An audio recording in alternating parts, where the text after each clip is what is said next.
Occasionally you see pictures and they're standing in some long line or applying for jobs, but they're not thought of.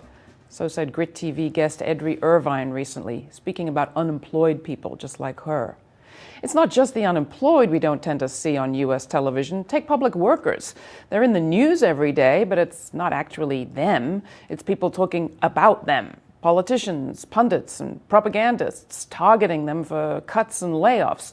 Public workers themselves are barely in the conversation. In fact, we're having a national debate about cutting public workers' jobs and pay without talking to most of the players.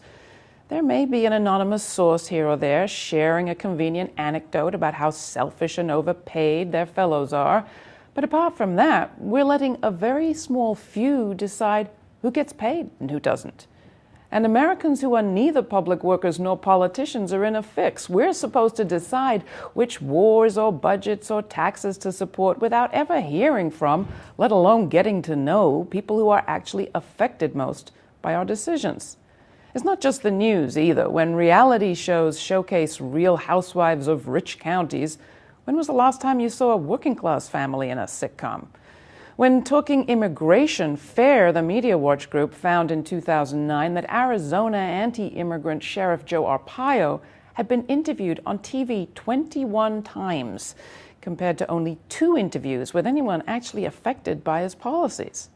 The problem goes back further. In 2007, FAIR found that over the previous 3 years, there'd only been 58 stories total on poverty on all the major networks combined. And only 76 sources out of 46,000 were actually personally in poverty.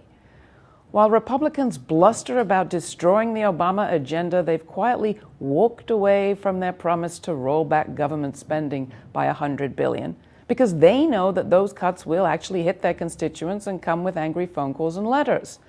But they still grandstand on the nightly news and the House floor about runaway spending and personal responsibility, and they're virtually uncontested.